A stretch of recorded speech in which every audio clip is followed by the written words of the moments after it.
Hey everyone, it's been a little while since I've put up a video, and if you have been watching the news then you probably know that Hurricane Helene came through Asheville, North Carolina and really destroyed so many different places across western North Carolina.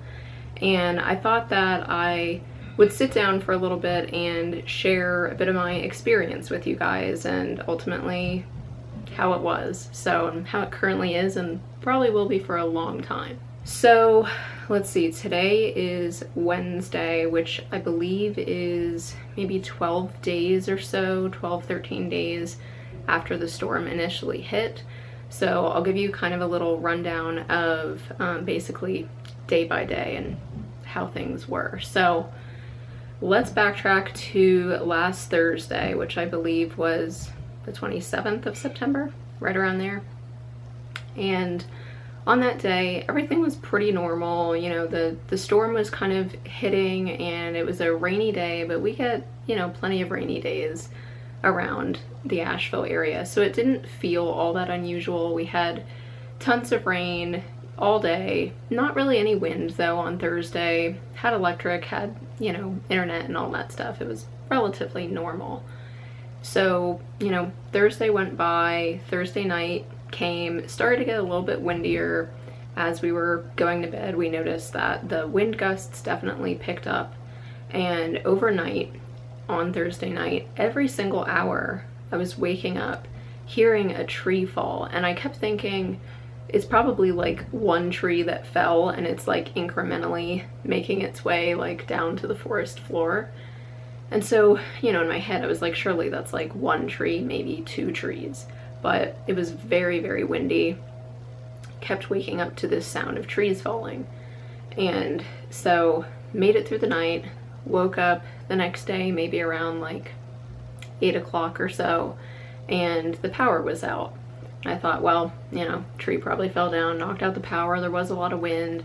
We have lost power around here in the past. Didn't really seem like that big of a deal. So because we do get windstorms around Asheville. The wind continued through Friday morning, and the storm ultimately ended up leaving probably around 12:30 on Friday. And right at that time, I remember saying, you know, I'm curious like what it looks like outside now that the hurricane has passed. And pretty much right at 12:30, 12:35, like I started to hear a chainsaw, and I thought, you know, a tree must have actually fallen last night. So we walked outside at 12:30, walked outside of our building in our apartment complex and looked to the right, and there was a big tree that had fallen and blocked our entrance basically to our parking lot. And so I thought, well, that must have been that tree. Well, then we start to walk a little bit further, get closer to the tree, look right, look left. There are trees down everywhere. I mean, just everywhere. And there were probably, from where I was standing, there were maybe 2 or 3 trees down to my left, and downhill maybe, I don't know, like 6, 7, 8, like I think in our whole complex there were probably like 10 trees down. And still at this time, I wasn't necessarily thinking this was, you know, indicative of what the rest of Asheville looked like, because next to us currently there's a development being built and they clear cut a lot of the land, and so there really was no buffer. There was like maybe like 2 trees thick line between us and what will be this new development. And so I thought, well, with all the wind and everything, it makes sense that those, you know, little trees couldn't really have withstood that. They weren't little, but little spacing of trees. So then we noticed that there was someone with a chainsaw at the bottom of our hill, basically cutting up the trees to clear a path for a car, because they were very, very large pine trees that completely covered the road. I'll put up a couple pictures to show you guys kind of what I'm talking about. So we were basically trapped in our apartment for a little bit. Thought, well, that's, you know, it's all right. We've got, you know, a camping stove because we had the electric out. And we thought, well, we'll just cook up some stuff that's in the fridge. So I remember that Friday we cooked up some burgers. Kind of felt okay. And then Friday went on, you know, Friday night came and power was still out. I started making a list of thinking, okay, what do we have in the fridge, freezer, pantry? What kind of meals can we make out of what we have here? Basically just kind of planning for if the power was going to be out for multiple days.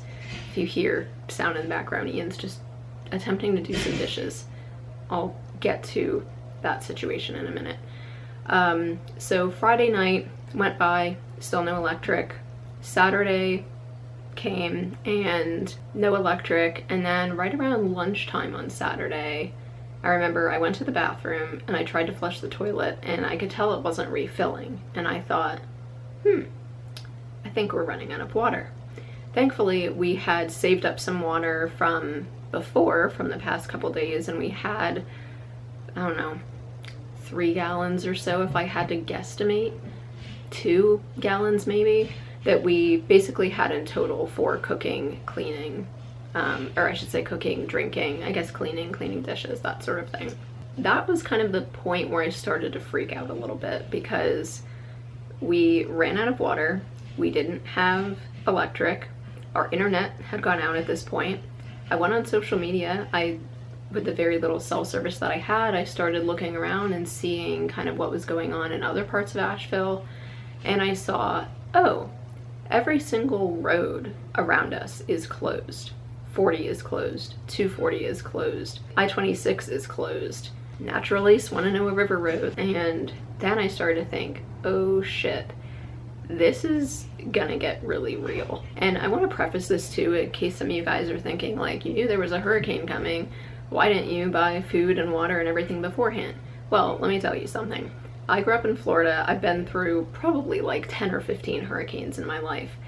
Never that big of a deal. I've been through many different, I don't know, maybe like Cat 3 or Cat 4 is like the worst I've been in. I guess theoretically, if you count when I was like an infant, I had been through Hurricane Andrew. But anyway, basically I've been through a lot of different hurricanes in my life, and my family was never the type of people who would run out and like clean the grocery store shelves of all their water and bread and everything.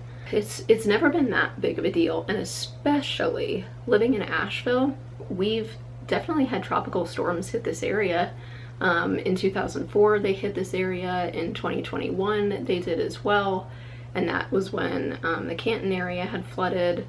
And ultimately, you know, you might lose power for a couple days. I mean, we've even lost water in Asheville probably like 3, maybe 4 different times since I've lived here over the past 3.5, 4 years. It's never been that big of a deal until this time, where like every road was flooded, trees were down everywhere, power lines are down everywhere. I'm sure you guys at this point have seen, you know, the photos and videos and everything of the destruction. To give you an idea, the river basically swelled, I believe it was 10 feet over the last highest point, which is just unbelievable. It peaked at like 27 feet. Tons and tons of properties ended up flooding. There were landslides everywhere. Chimney Rock is completely gone. Basically all of Chimney Rock is just lying in Lake Lure right now. The entire highway there to get to Chimney Rock is completely wiped out. Cannot get to it except by air. Marshall got completely swamped. That downtown is really struggling. I know Hot Springs, Burnsville, for a very long time, you could not get in or out of there. On I-40 going east out of Asheville, there was a landslide or mudslide that basically closed that portion of the interstate. I-26 going north into Tennessee, that part is completely wiped out. I think especially in the Tennessee side there.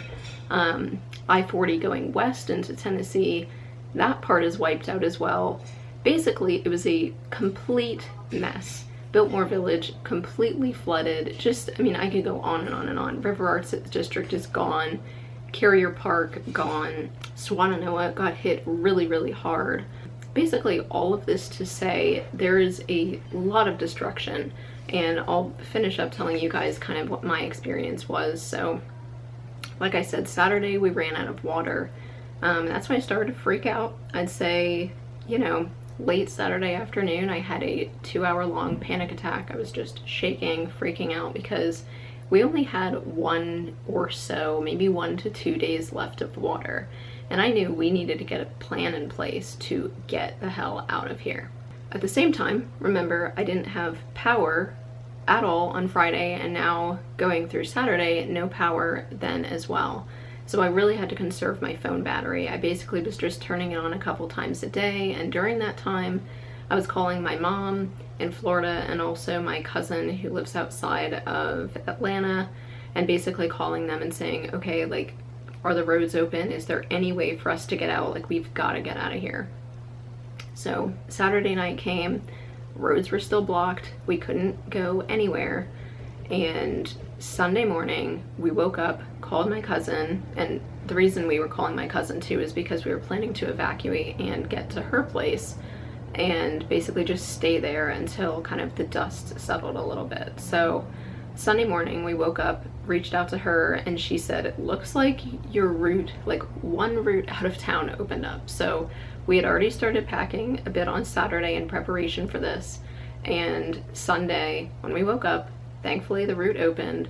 We finished packing a few last minute items. At this point I was so exhausted. I did not sleep at all on Saturday night. I basically just lied awake the whole time panicking, thinking if we don't get out of here, we are going to completely run out of water. I know that because of the water reserves that we had, but we also had called, we were trying to call, we didn't really know who, but we had tried Saturday night to try to call like the police department and say, hey, we're running out of water, what do we do?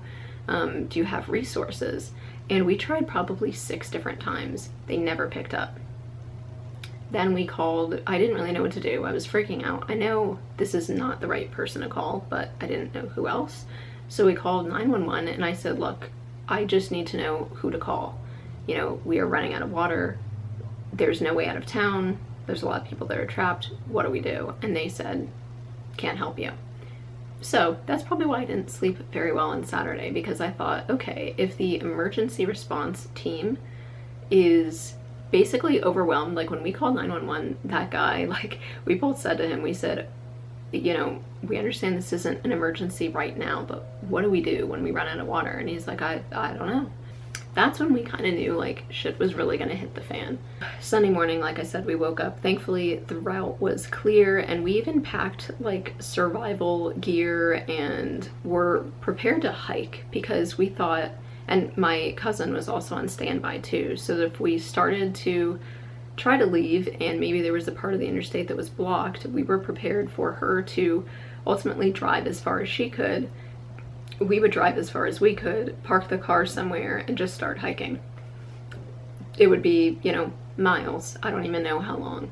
Thankfully, we did not have to do that. Thankfully, we made it out of town, and in the nick of time too, because once other people started to figure out that there was one route that was open, then other people started to leave too. And one thing I want to add in here that I just think is absolutely insane is that people were being told to not evacuate because we need the roads open for emergency response vehicles. And I get that, but at the same time, people need to be leaving so that you have fewer people who need resources.